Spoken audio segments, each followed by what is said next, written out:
Hey everyone, I'm Allyn Root for Personal Liberty and PersonalLiberty.com. I'm your favorite capitalist evangelist, serial entrepreneur, Wild West gunslinger, and riverboat gambler. That's what I do in the business world. I roll the dice and risk my own money on business idea after business idea, and sometimes buying other people's business ideas. I'm also the founder of AARP, Americans Against Rotten Politicians. And I'm going to talk today about a couple of rotten politicians. But first, I want to talk to you about a little wisdom from my dad, David Root. My dad was a blue-collar butcher. And my dad used to say to me from almost the day I was born, the day I could understand a father-son conversation, he used to say, "Son, I'd love to hate rich people, but I can't because no poor person has ever given me a job."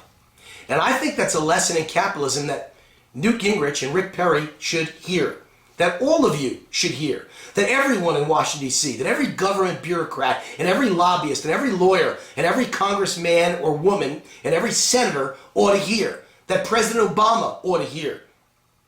Because I spent the last week listening to Republicans, desperate Republican candidates for president, attacking Mitt Romney's business background as if he did something bad by trying to save companies and save jobs. But I'll tell you what kind of conclusion I came to. The light bulb went off. This isn't about Democrats versus Republicans. It's not about conservatives versus liberals. It's about government versus the private sector. Because see, Rick Perry's never run a business in his life. He's worked for government his entire life. And Newt Gingrich has never run a business in his life. He's worked for government his entire life. So now it turns out anybody who works for government understands virtually nothing about capitalism or business. They're ignorant. They know nothing about cutting employees. All they know how to do is hire more and more government employees. They know nothing about cutting budgets. All they know how to do is increase budgets because they're playing with your money, not their money. And if they happen to lose money, they don't fail in government. They just go to the taxpayers, raise taxes, steal your money, and call it income redistribution. But that's a misnomer. It's theft covering up their failure. Well, you can't do that in the private sector. So let me give you a little lesson. I'm a businessman. I start businesses. Some of them work, some of them don't. If they start to struggle, I need help. I got to go get money. Banks won't give it to me. Big corporations won't give it to me. And most importantly, government sure won't give it to me. They don't understand business or startups or struggling, failing businesses. Only a Wild West gunslinger, a riverboat gambler, a private equity company like Bain Capital or Mitt Romney, an entrepreneur, would understand that putting up money allows risk and a reward. And they want the big time reward, so they're willing to take the risk. Government's not. And neither are you. And if you're not, you have no right to complain that they get a big reward for that big risk. So companies like that take a big chance. And companies like Bain Capital invest in dozens, if not hundreds, of businesses a year, all of whom, by definition, need a turnaround. They are struggling. They are unproductive, or they are failing, or they are at death's door. And if Bain doesn't save them, they're going out of business tomorrow. So if Bain saves 10 companies and 7 of them fail, but 3 survive, they did a great thing for 3 companies. And the other 7 were all going to go out of business anyway the next day. But instead, Bain put up money and kept them alive for 5 more years and kept their employees getting checks for 5 more years. And the companies they turned around became a success, and they were able to hire thousands of new employees. That's the way this all works. So Bain puts up $100 million to save a company. That's real money, not like government money from taxpayers. That's their money, and they're responsible to their investors or their shareholders for it. And who are their investors and shareholders? Who invest in a private equity company?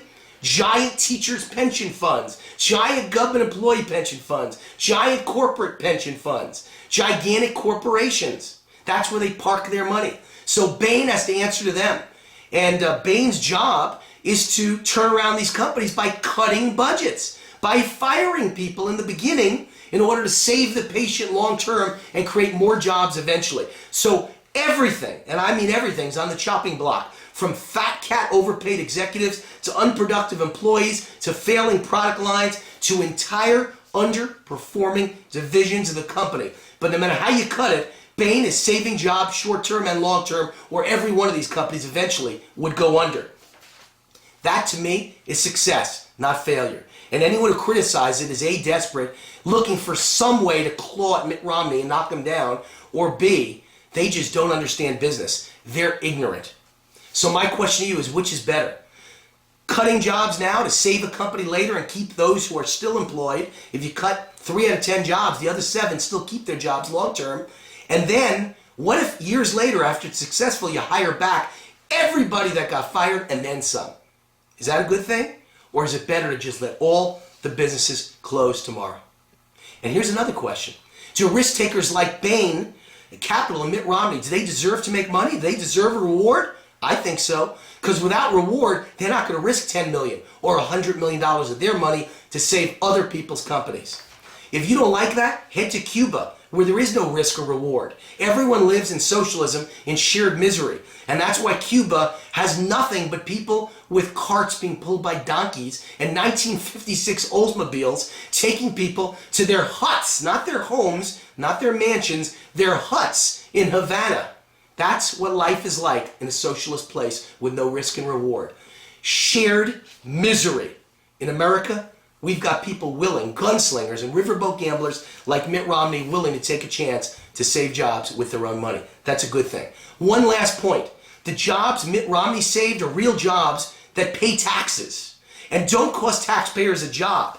On the other hand, when Obama and government saves jobs, they're saving government jobs. Those jobs don't produce any revenues and they cost taxpayers. Every government job you save comes with a bloated salary, an obscene pension, and free health care for life. So the reality is, the irony is, we'd be better off not saving all those government jobs, because every government job you save actually damages the economy, costs taxpayers money, and threatens to bankrupt your kids and grandkids and many generations down the line, because you're responsible for 50, 60, 70 years of paying them with pensions involved.